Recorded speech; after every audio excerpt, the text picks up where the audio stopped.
সিলেটে 3 ম্যাচ সিরিজের প্রথম টি-20তে বাংলাদেশকে 137 রানের টার্গেট দিয়েছে নেদারল্যান্ডস। সিলেটে ব্যাটিংয়ে নেমে মাহিদির স্পিনে প্রথম ওভারে সুবিধা করতে পারেনি নেদারল্যান্ডস। পরের ওভারে খরুচে বোলিং করেন শরীফুল, বিপজ্জনক ম্যাক্স ও ডয়েটকে থামান তাসকিন। ডাচ ওপেনার আউট 23 রানে। পরে কমে আসে রানের গতি। পাওয়ার প্লেতে অতিথিদের বোর্ডে 1 উইকেটে 34 রান। আরেক ওপেনার বিক্রমজিৎ তাসকিনের শিকার হন 4 রানে। 22 মাস পর টাইগার একাদশের সুযোগ পেয়ে বোলিংয়ে দুটি ছড়ান সাইফ। তার স্পিনে ধস নামে আউট হন এডওয়ার্ডস ও নিদা মানুরু। মুস্তাফিজ বিদায় করেন শারিজ আহমেদকে।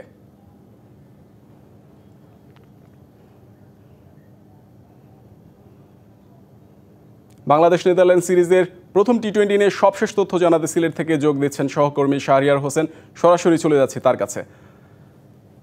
শাহরিয়ার, নেদারল্যান্ডসকে 137 রান টার্গেট দিয়েছে বাংলাদেশের জন্য, তো সেই ক্ষেত্রে আপনি প্রথম যে টি-20 যে 180 থেকে 200 প্লাস রান হওয়ার যে একটা প্রত্যাশা ছিল, উইকেটটা কেমন দেখলেন? লো স্কোরিং ম্যাচই হয়েছে সিলেটে।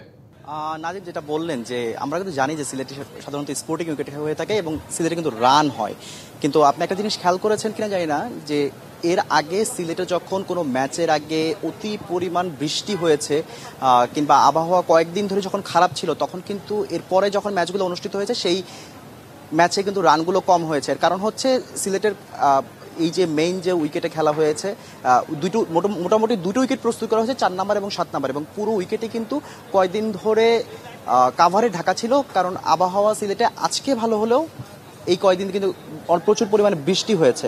তো সাধারণত যখন এই উইকেটগুলো কাভারে ঢাকা থাকবে তখন কিন্তু কিছুটা মানে উইকেট কিছুটা স্লো আচরণ করবে, সেটাই স্বাভাবিক। এবং প্রতিপক্ষ যারা যখন চেজ করতে নামবে তাদের জন্য খুব বড় স্কোর চেজ করাটা সেক্ষেত্রে খুব একটা সহজ হবে না।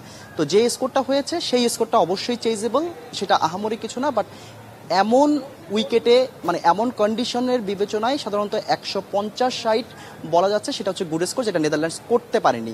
এখন বাকি কাজটা হচ্ছে বাংলাদেশের ব্যাটারদের, সেটা আরেকটি বিষয় জানাবেন যে আপনার সিলেটের দর্শক উপস্থিতি কেমন দেখেছেন? দর্শক মানে কত আগ্রহ দেখাচ্ছে ম্যাচে আসার জন্য?